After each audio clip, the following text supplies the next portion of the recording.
Dan Bublett's Comedy Productions.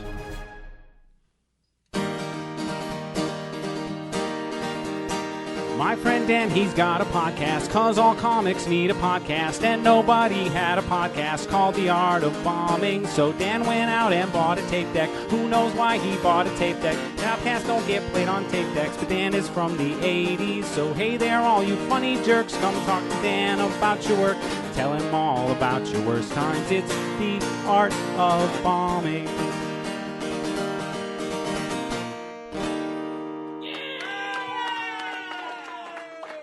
Welcome to an all-new episode of The Art of Bombing presents Between Bombs Callbacks, where Josh and I call back the most recent episode.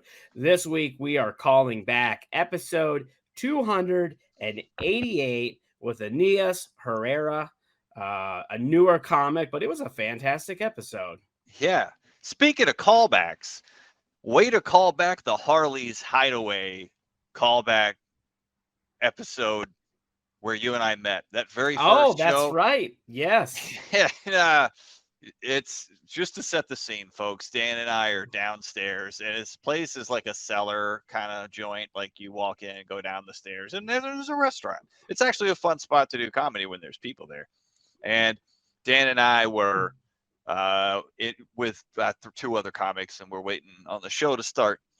And we see these feet coming down the stairs, and then like the feet are being followed by really small feet.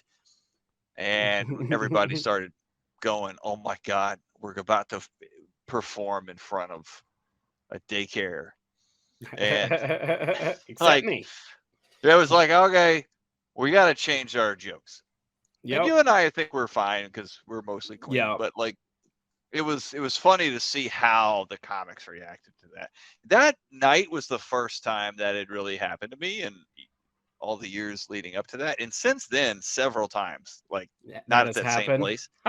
But yeah, I was at a open mic earlier this year, and like kids come in to sit down, and it's like a restaurant where it's like a poke place, and it's a Monday night mic at a poke place, and some unfortunate family decides to like take all their kids to this place, and they're sitting down, and then the MC comes to me. He's like, "Hey, I drew your name first."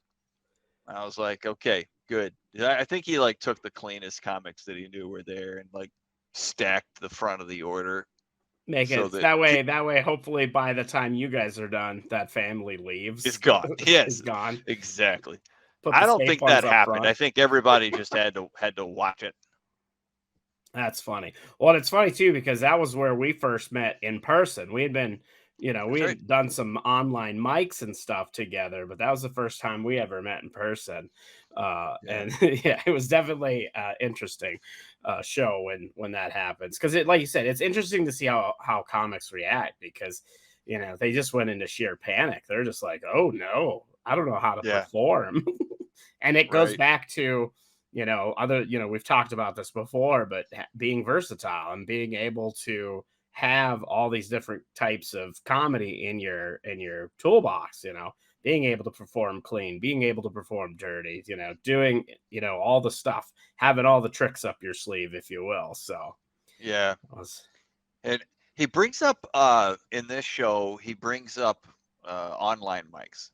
And I've heard a number of comics on our show say, "Yeah, I tried an online mic and it wasn't good." Of course, it's not good. It's an online mic.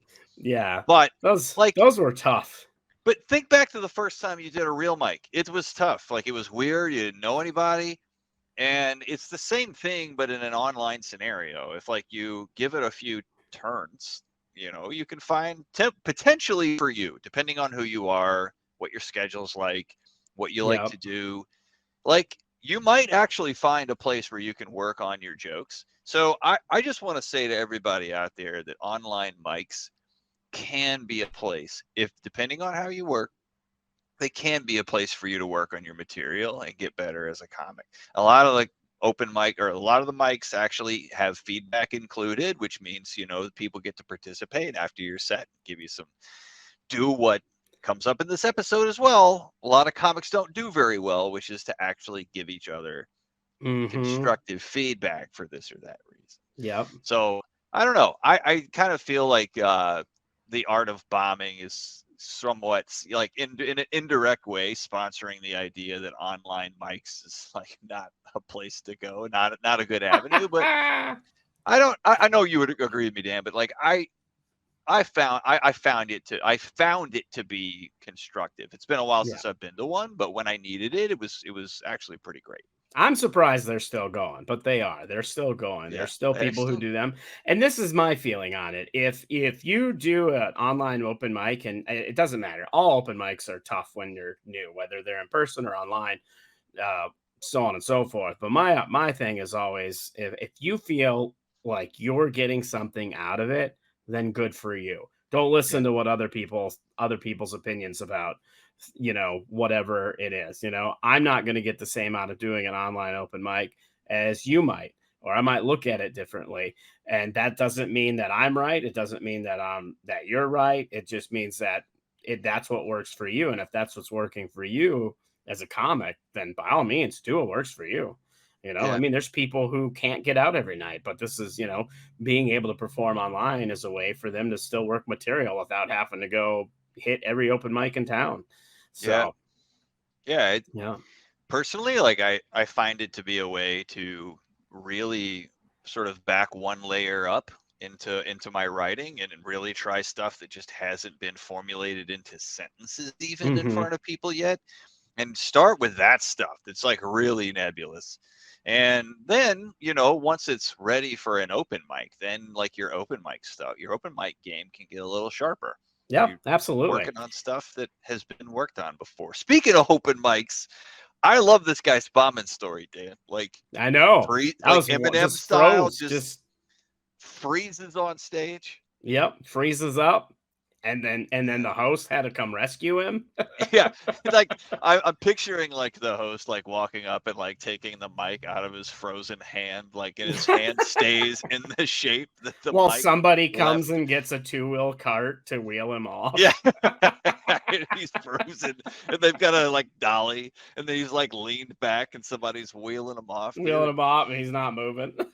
Frozone, man, that's I've seen some funny stuff just with people trying comedy for the first time. It just, like, 'cause people approach it with an interest to try comedy, and it depending on the person, like they may not have been in front of people before. Yeah. So you just have no idea like, here's the story that I'll never forget. This guy who I don't think he's doing much on our scene anymore. If he is, I haven't seen him around. But this guy was on the scene for a while, became a good comic, and really, is a total demonstration in working on your material and getting good. He got particularly good at crowd work and improvisation and stuff. And he's just a solid guy. But I remember the first time he got up on stage, and it's not because it was him, it was just what happened. So he gets up on stage and he was so freaked out, or his composure was so like disjointed that he was holding, like, he gets the mic out of the stand, and just like you guys talk about on the episode, leaves the mic stand in front of him. It's just like the mark of like, I'm doing this for the first time. Takes it out, puts it like down here, like not as a bit, but just has the mic, just has it in his hand. And it's at the same level as his other hand, and they're both frozen by his side. And he's like going into this material, but he's forgotten that like no one can hear him, and he's just up there bombing, of course, as we all do. As we do. Yeah, but in his case, like his mic is like he's like standing at attention, like he's in the military, and like in his right hand is the microphone pointing upwards, and it's not catching anything he's saying. And this kind of room is just, we're competing with like noise on the next floor above us, and it's just one of those places where you got to have a really hot mic. And so he had a lot of that working against him. And then comics do what comics do, and they just gave him shit for it for the rest of the night. But Instead of that's what I get it. I get why we do that. We're comics, we rub each other, we're trying to rib each other, but it's like, also, how about just give some pointers? That's one thing I wish.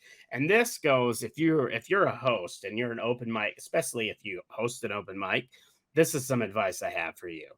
If somebody comes up and they're new, give them a little bit of insight onto some of the technical stuff, help them out because chances are they're not going to know this stuff. Tell them if they take the mic out of the stand to move the stand. Tell them not to like put the whole microphone ball into their mouth or to hold it, 2 feet away from their face. Tell them make sure that they hold it a certain way, especially, if it's a cordless mic, make sure, you're telling them things because that's going to be so helpful to them as comics. And again, they're not going to know. Yeah. Yeah. It's interesting. Like, what have you seen people do? Like, is there something that stands out? I mean, not that you and I have it all figured out and our first time was better than anybody else's, but like, does anything stand out to you in terms of like, I have a memorable first time story for somebody I saw? Well, I mean, I've definitely seen, and you're gonna here in a month or a couple months, you'll see it more. Is that you see a lot of people getting like the fantasy football groups. A lot of Mhm. times when they lose, they have to go do comedy. What? Yeah, That's a haven't you thing? seen? Oh yeah, No. I've seen that a lot. Like when I was up in Minnesota, where they're because they lost their fantasy football league. That was their punishment is to go do an open mic.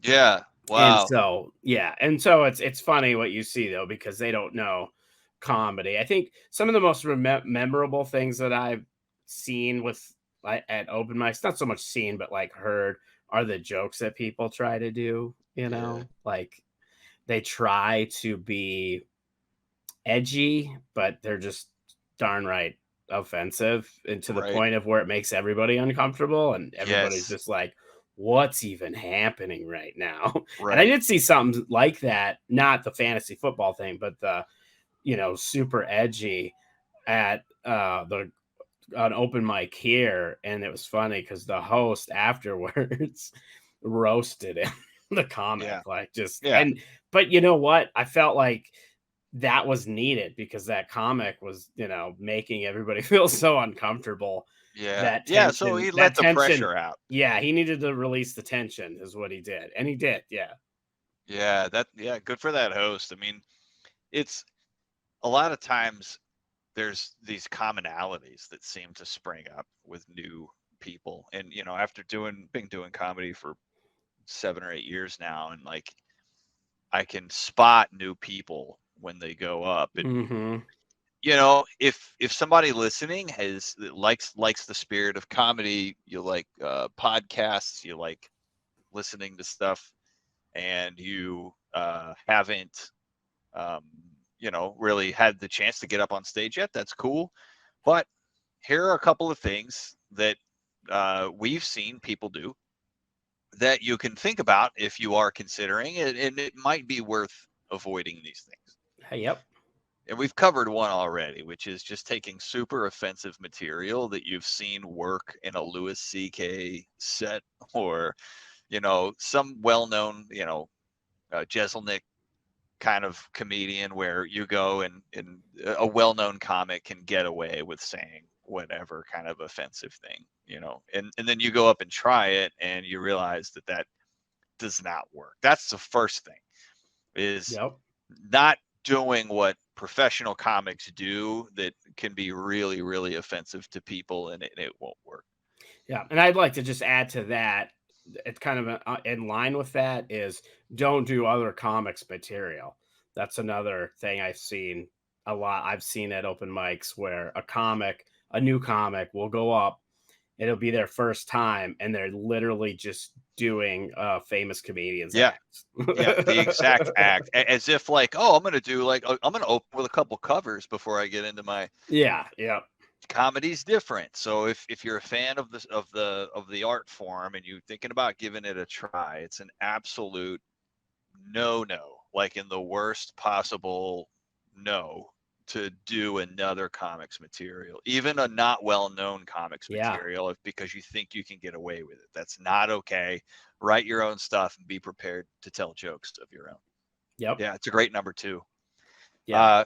A third one is bring in your friends. So here's where that starts.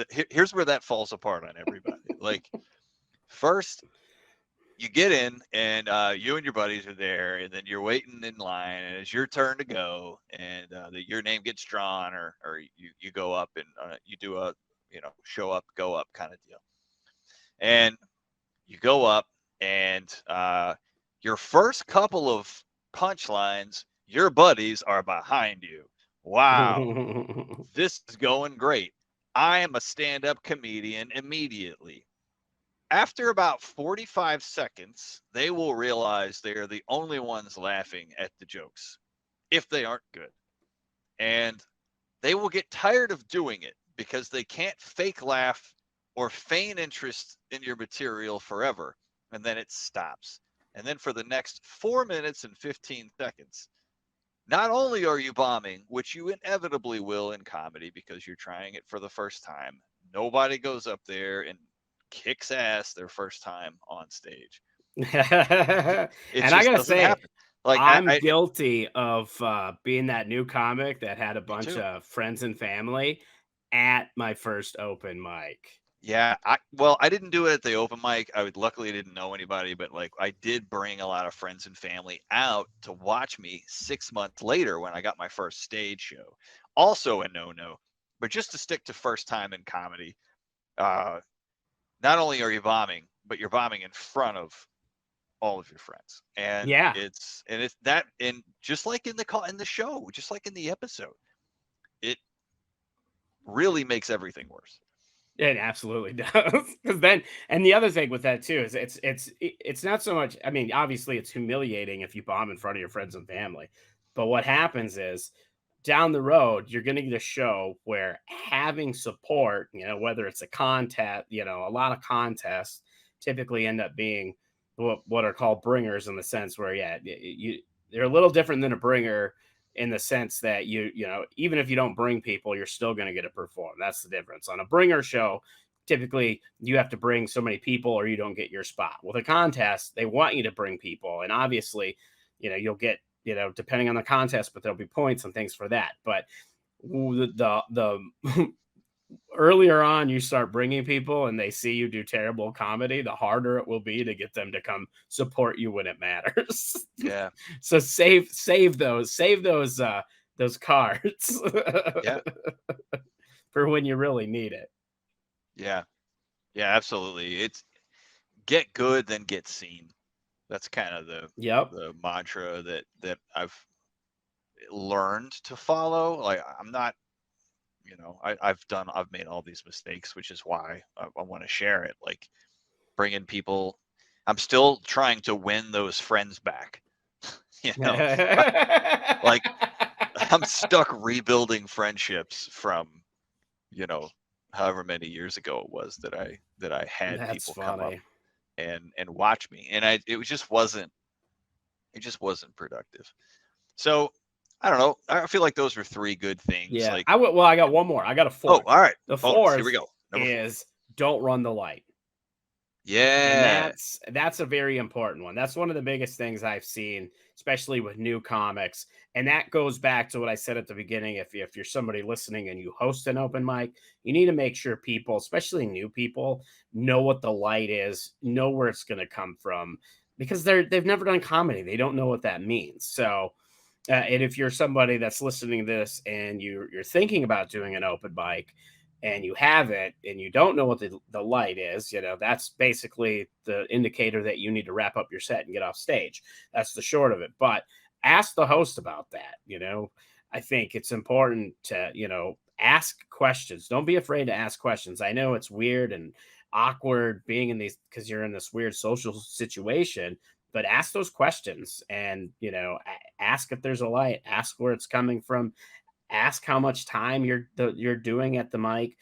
I've been doing comedy. I'm actually, when this episode comes out, or no, I'm sorry, not this episode. By the time this episode comes out, I will have celebrated my 13th anniversary in comedy. And even Nice. when I go to any open mic, I ask that right away. I ask what's the, how much time are we doing on this mic? Where's the light coming from? What's the how much time, when are you lighting people? All these questions. So because that's one of the biggest rookie mistakes I see new comics do is they'll just go and run the light. And a lot of times it's because they don't know what that is and they're unaware of it and they're so nervous they're not paying attention. But there are a few occasions when people see the light and they deliberately run it. That's right. You know, That's I true. would It's just not going to get you asked back to that mic.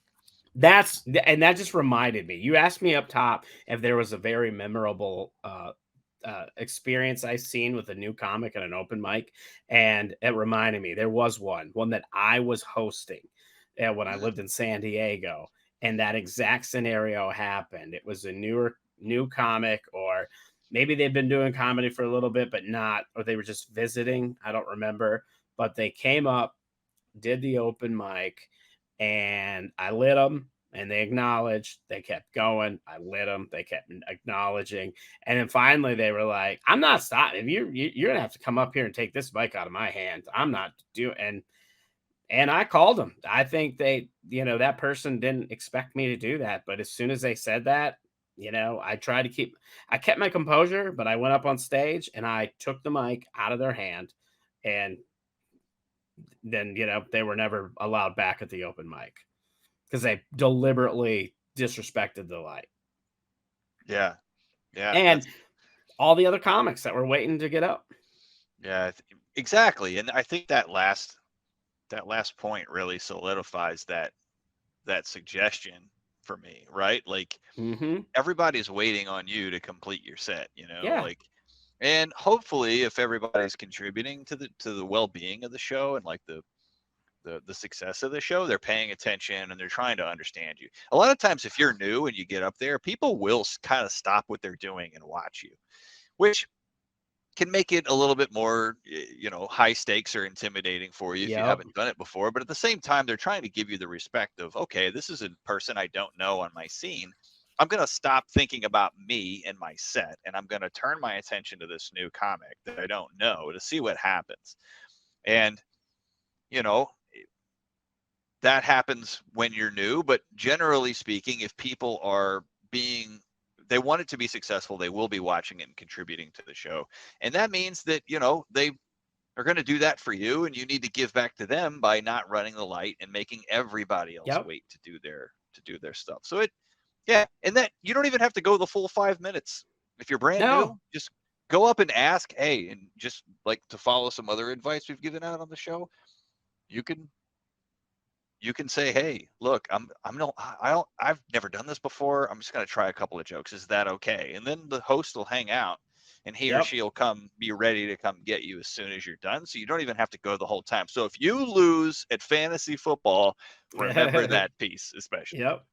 And and I would, with that, that's a very solid point too. If you can't do 5 minutes, that doesn't mean, make sure the host knows. If you're only going to go up and do like 3 minutes on a 5 minute open mic, let the host know so they're aware. So yeah, this has been, there's a lot of things you can do and don't do at open mics, and we could go on and on. Yep. Just a couple of little quick things, remember to move the mic. That's the biggest one. Make sure you're not, again, swallowing the mic, and make sure you know how to hold the mic and things like that. And these are all things that, you're listening to the podcast. Maybe you are brand new to comedy and you're thinking about, maybe wanting to do comedy, and I don't know, depending on where you live, you know, a lot of people they'll talk smack on comedy classes, but there are a lot of good comedy classes out there. And that's something we touched on with Aneas as well a little bit, is that he took a comedy class.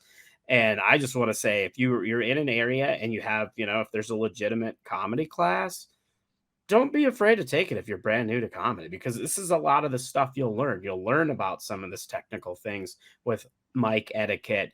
You'll learn about the light. You'll learn about writing a joke structure and building a complete set, and all these things that if you just show up to an open mic, you're not going to know.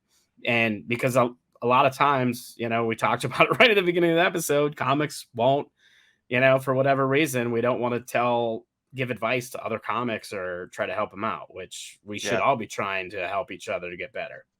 That's right.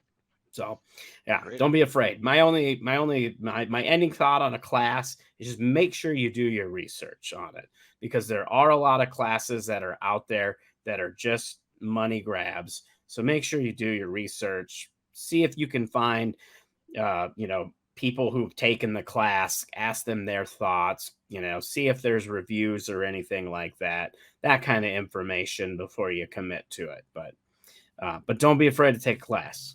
They can be very helpful, especially if you're brand new. Well, I think that's going to do it. That was a lot that we went into for this episode of the Between Bombs Callbacks. So we're going to let you get to your weekend. We hope everybody has a wonderful weekend. Thank you for listening. Make sure you subscribe and follow the podcast wherever you get your podcast, and be sure to subscribe on YouTube. We're now putting out videos on YouTube of the episodes and the callbacks. So subscribe there. And we'll be back next week with a brand new episode. Till then, have a great weekend. Bye. This has been a Dan Bublitz comedy production. Roar.